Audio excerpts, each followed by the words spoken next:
How are we doing there, boys and girls? Matthew's here and welcome back to another video. So a little bit of an update for you. It's now been one calendar week since we dinged level 60 on Tauren Mill, and I wanted to give you guys a bit of an update to show you exactly how and where we've been able to get to in the first week on a brand new server. Now, of course, we chose Tauren Mill.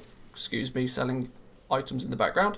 We chose Tauren Mill for the simple fact that it's one of the highest population servers in the EU, meaning that even in this sort of downtime between patches, we should still be able to find ourselves plenty of activity, loads of people kicking about, loads of people trying to buy and sell things, so at least, you know, on the bigger servers the economy never completely crashes between these sort of lulls in content. But yeah, so a couple of updates for you from the last video.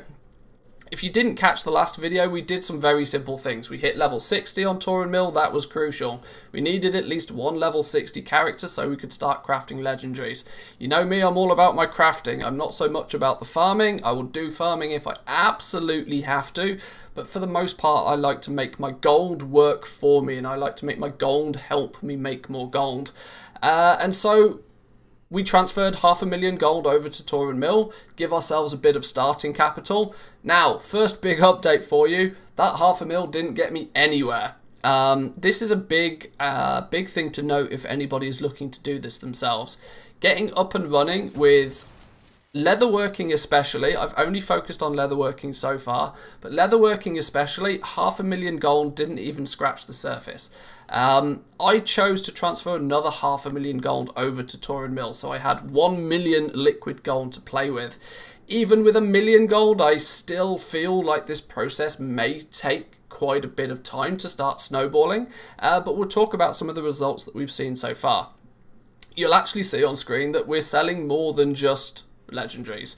Whilst legendaries are the cream of the crop per se, they're the end goal for us, there's a slow burn until it really gets up and running and starts to become profitable. And so I'm trying to, you know, sort of filter in a few other cheap things, namely in this scenario enchants, just to sort of, you know, keep the cash flowing a little bit faster. It's always nicer to see a nice big list of sales, even if some of them aren't really any value to you at all. Just selling stuff gives you something to do in between cancel scans, stops you going stir crazy, right? But let's take a look at some of the sales for this week. Let's bring up our TSM graph. Now, I consider this first week on Tauren Mill a great success. Some of you guys may look at these numbers and go, are you mad? You lost 600,000 gold? How is that a success? Well, it leverages on the fact that we've made some good progress with our leatherworking. We've now started to unlock some rank 2s and even in some cases some rank 3s, which it's kind of a hidden value to your character and your account that's very, very difficult to see when you first start with legendaries. Yes, I've spent 1.6 million gold in the last week on materials, but let's not forget I only started with 1 million gold. I gave myself 1 million gold to start with, and we've spent 1.6. Well, where did the other 600,000 come from? Well, it came from the fact we sold a bunch of stuff, right? We've sold over 1 million gold worth of stuff so far in the last week, and we've then been able to reinvest that gold, those sales that we made, the gold we made back from those sales, we've been able to reinvest that into yet more materials and yet increasing our stock and improving the ranks on the legendaries. So even in this weird and wonderful time between patches, with the right approach, you can get places. Now, one thing I will say is I'm actively choosing to not worry about profit. This is something that is kind of anti-goblin when it comes to gold making, and you certainly won't hear many people recommend this, but when you first start going with legendaries, you just got to sell them. You've really just got to sell them. You got to get them crafted and you got to sell them. You got to get that gold back as quick as possible. From my point of view, there's only two ways you can attack the legendary system: slow and steady, investing a lot of time into crafting and waiting until you can sell those items profitably, a hell of a long time, or you can throw gold at it. The more gold you can throw at it, the less time you have to spend. And that brings me to a topic that I just want to touch on ever so quickly. This came up on stream today actually, and people seem to like it. My mini TED Talks people seem to get behind. There's a consistent pattern between anybody that's played with legendaries. Anybody that you are able to speak to that has unlocked all of the rank 4s, their TSM graph looks something like this. So if we've got the amount of time, let's say at 0 is the start of Shadowlands, for example, it's not uncommon to see something along this. You start with a bit of gold. You've got a bit of gold. Let's say you've got your 1 million gold. You start with a bit of gold, and you think your graph's doing this, and you get to a few weeks down the line, and you start to wonder, well, is this legendary game even worth it? What am I getting out of this?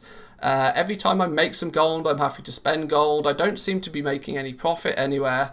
But then something magical happens, right? You hit a period where you unlock the rank 4s.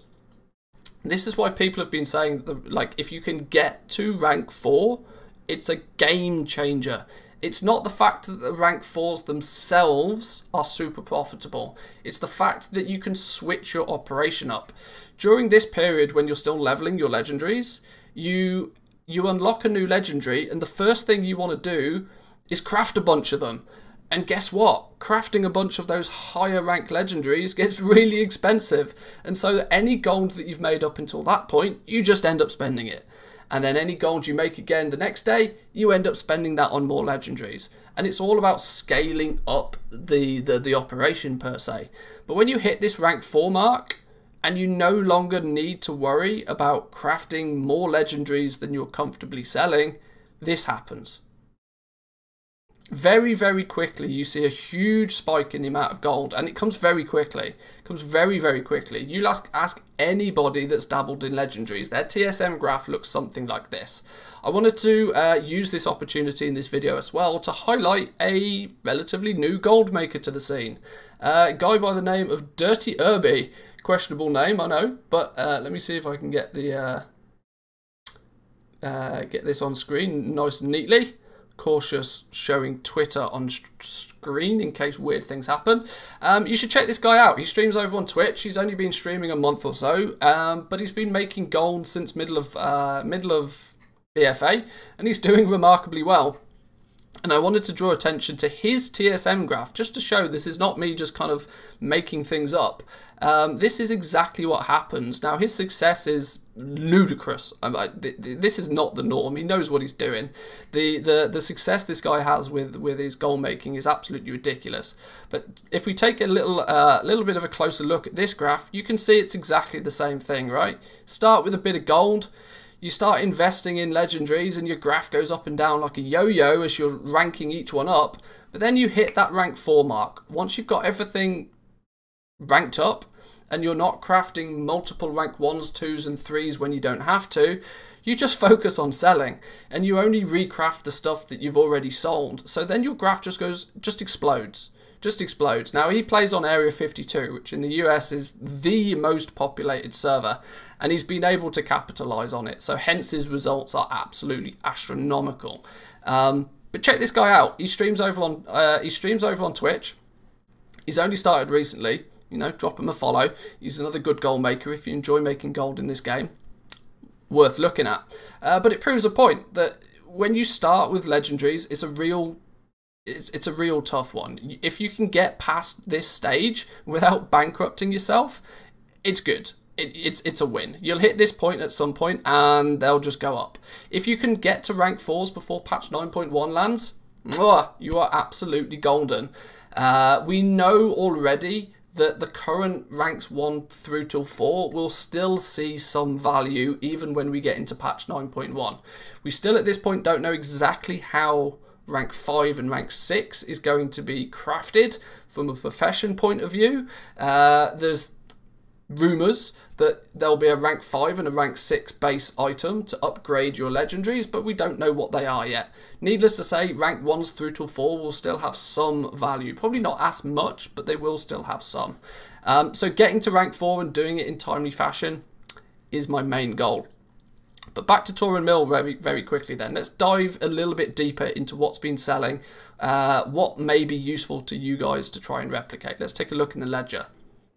Let's go revenue, sales, and then filter by umberhide. Some interesting things to note is even that I'm treating leatherworking as one. I'm crafting both bone shatter and umberhide gear, and without question, umberhide sells 3 or 4 times faster than any bone shatter gear. Simply because of the amount of people that wear leather. It's just a numbers game, right? You got your druids, your rogues, your hunters, your demon hunters, your shamans. Probably missed somebody else out, but there's a bunch of classes that wear leather, whereas it's only it's only hunters and I screwed that up. You know what I mean. There's a lot more classes that wear leather than wear mail. That's the point I'm trying to make here. It's only going to be your hunters and your shamans that are interested in the bone shatter gear, and even then they're kind of laser focused on just a couple of item slots. So umberhide stuff, 118 legendaries sold in the first week. Not bad. This is mostly rank 1s as well. Rank 1s and a few rank 2s. This is not your big 3s, 4s. This is the low entry level stuff. So yes, it is true it's not going to sell as fast, and I probably have barely made a single penny off selling any of these, but I've sold them. And guess what it means? When you've sold it, because you've already crafted it, you can go back to your crafter and craft it again, and then you are 5, 10, 15 experience closer to unlocking that next rank, and it's all a steady work in progress. The best one by far is the umberhide leggings. Now, if you guys want to if you want one slot to start with leatherworking, absolutely pick the legs. I can't necessarily quote exactly why this is the case, but the umberhide legs sell twice as fast as anything else. Not only are they selling twice as fast as anything else, they're also selling profitably, which is a double win, right? You're gonna be able to level up the legs really quickly, make a bit of gold at the same time, and the gold that you make with these legs allows you to sell the rest and rank up the rest without it, without putting yourself in a hole too much. Looking at bone shatter gear, you can see only 46 in comparison to 113. Way less bone shatter gear sells. Gauntlets, to this day, I've literally only sold 1. A bunch of helms, bunch of pauldrons, few pairs of treads. That's it. It's literally all 3 item slots with bone shatter: helm, pauldrons, and treads. That is it. You may find more success with the vest, the waistguard, and the gauntlets at higher ranks, possibly, but I doubt it. Steer clear unless you've got stupid amounts of gold to throw at it. But yeah, so that's basically a very quick overview of what we've been doing so far. The graph doesn't look pretty yet, but as we've explained, that the graph isn't going to look pretty for a while. Turnover is king, and focusing on selling your legendaries fast is going to be your best solution to this. The last thing I will say is you are going to struggle doing this on the smaller realms, without question. The only way that I'm able to achieve this currently is because it's one of the largest realms in the EU. If you're on even a high pop to a medium pop realm, the likelihood is that if we go back to the graph, instead of you having this spiky bit for like this, however long this is, like say 3 weeks, you can double that, you can triple that. It's going to take you so much longer to level things up on a smaller realm, just because you're going to really struggle to sell those legendaries right now. There's just not enough buyers. If you happen to be on a big realm though, give it a go. There's still loads of opportunities out there, and if you can battle your way through the craziness that is rank 1s and rank 2s, there is still light at the end of that tunnel. So let me know how your server does with legendaries right now. I'd be interested to see if anybody else's TSM graph looks similar. If you have been able to unlock rank 4s already on your realm, let me know. I'm always interested to gather in data from the community. You can check the Discord out. You can post your screenshots of your TSM in the Discord down below. The link's in the description for that one. I'd love to see you over there sometime, and we can chat goal making and all that good stuff. But I'll leave it there for today, boys and girls. Hope you enjoyed this little update. I'll keep the updates coming in the next few days and weeks. If you like the kind of video, hit the like button and subscribe if you're new around here. But I've been Manthius, and I'll catch you guys next time. Peace.